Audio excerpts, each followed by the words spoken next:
Assalamualaikum warahmatullahi wabarakatuh. Halo anak-anak, selamat berjumpa di mata pelajaran Al-Quran Hadis. Kali ini kita akan belajar hadis tentang iman dan ibadah. Pernah gak sih anak-anak bertanya, kenapa setiap hari kita harus melaksanakan sholat, setiap Ramadan kita melaksanakan puasa, membayar zakat, melaksanakan haji, dan kita selalu disuruh untuk patuh kepada kedua orang tua dan guru? Ya, perilaku-perilaku semacam itu adalah contoh perilaku yang harus dimiliki oleh seseorang yang mengaku dirinya beriman. Lantas, apa sih iman itu? Iman secara bahasa berarti yakin atau percaya. Secara istilah, kita dapat mengetahui makna iman dari sebuah hadis yang diriwayatkan oleh Ibnu Majah dari sahabat Ali bin Abi Thalib yang berbunyi, qala Rasulullah sallallahu alaihi wasallam, al-imanu ma'rifatun bil qalbi wa qaulun bil lisan wa amalun bil arkan. Artinya, Rasulullah Shallallahu Alaihi Wasallam bersabda, iman itu adalah meyakini dalam hati, mengucapkan dengan lisan, dan mengamalkan dengan perbuatan. Jadi, orang yang mengaku beriman, dirinya harus mencapai 3 tahapan ini. Yakni pertama, dia harus meyakini bahwa Allah Subhanahu wa Ta'ala adalah Tuhan yang wajib disembah, dan Rasulullah Shallallahu Alaihi Wasallam adalah utusan terakhir yang diutus oleh Allah kepada umat manusia.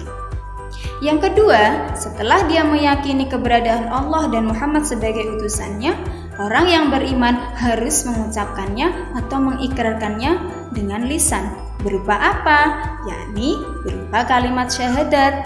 Apa sih kalimat syahadat? Yakni kalimat asyhadu an la ilaha illallah wa asyhadu anna Muhammadar Rasulullah, yang artinya aku bersaksi bahwa Allah tiada Tuhan selain Dia dan Muhammad adalah utusan Allah.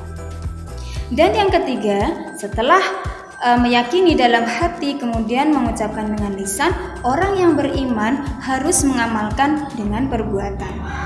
Sekarang, apa sih yang perlu dilaksanakan oleh orang yang mengaku beriman? Ya, seseorang yang mengaku beriman maka dia wajib mengiringinya dengan perbuatan. Misalnya, jika Allah memerintahkan seorang mukmin untuk melaksanakan sholat, maka dia harus sholat.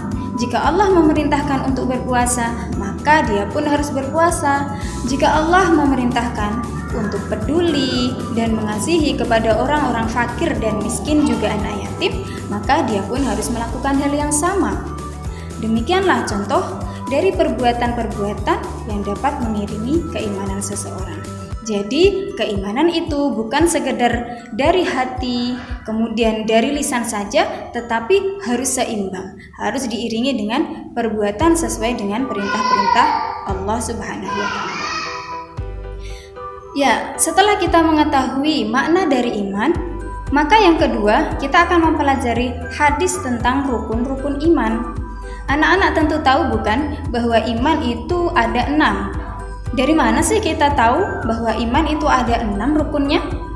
Ternyata dalam sebuah hadis Rasulullah Shallallahu Alaihi Wasallam disebutkan bahwa iman itu meliputi 6 hal. Apa saja itu? Yuk kita baca bersama-sama hadis yang diriwayatkan oleh Imam Muslim dari sahabat Umar bin Khattab. Qala Jibril fa akhbirni 'anil iman. Qala an tu'mina billahi wa malaikatihi wa kutubihi wa rusulihi wal yaumil akhir wa tu'mina bil qadari khairihi wa syarrihi. Rawahu Muslim an Umar bin Khattab. Artinya, Jibril berkata kepada Rasulullah Shallallahu Alaihi Wasallam, wahai Rasul, kabarkanlah kepadaku apa sih iman itu. Lalu Rasulullah Shallallahu Alaihi Wasallam pun menjawab, wahai Jibril, iman itu adalah engkau percaya kepada Allah, percaya kepada malaikatnya, pada kitab-kitabnya, pada nabi dan rasulnya, pada hari kiamat, dan juga engkau percaya kepada qada dan qadar Allah, baik itu baik maupun yang buruk. Nah, Dari hadis tersebut, kita bisa menyimpulkan bahwa pokok-pokok iman itu ada 6. Pertama, iman kepada Allah. Yang kedua, iman kepada malaikat-malaikat Allah. Yang ketiga, iman kepada kitab-kitab Allah. Yang keempat, iman kepada nabi dan rasul Allah. Yang kelima, iman kepada hari kiamat. Dan yang terakhir, iman kepada ketentuan Allah, baik itu ketentuan yang baik maupun ketentuan yang buruk. Jadi kita tidak boleh kalau pas kita sakit lalu kita menyalahkan Allah. Duh, Allah ini kenapa sih? Kok kasih saya sakit dan lama banget? Nah, justru kalau kita sakit mungkin itu adalah bentuk kasih sayang Allah untuk mengurangi dosa-dosa kita. Demikian tadi pembahasan kita tentang hadis iman dan ibadah. Semoga anak-anak paham dan dapat mengamalkannya dalam kehidupan sehari-hari.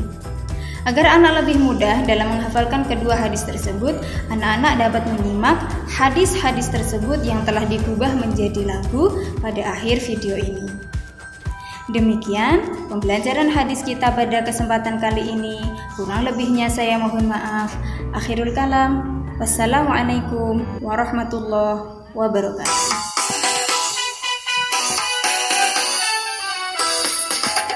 Al-iman ma'rifatun bil qalbi. Iman itu dipercaya dalam hati, kemudian diucapkan dengan lisan. Bunyi hadisnya wa qaulun bil lisan. Yang terakhir dibuktikan dengan amal atau diamalkan dengan perbuatan. Bunyi hadisnya wa amalun bil arkan.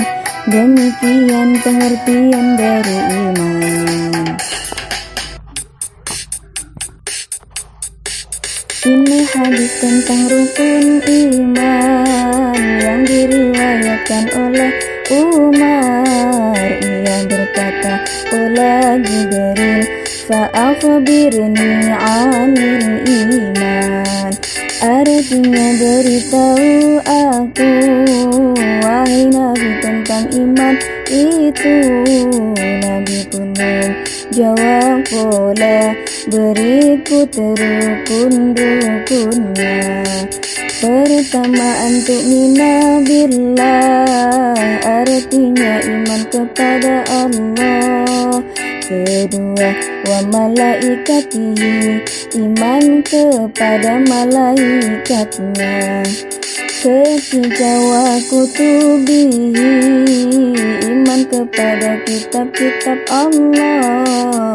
Keempat, wa rusulihi, iman kepada nabi dan rasul. Kelima, wal yaumil akhiri, iman kepada hari kiamat.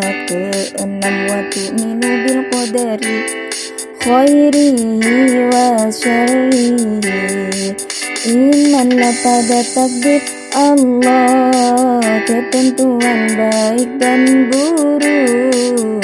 Itulah rukun-rukun iman, syarat sebagai kaum muslimin.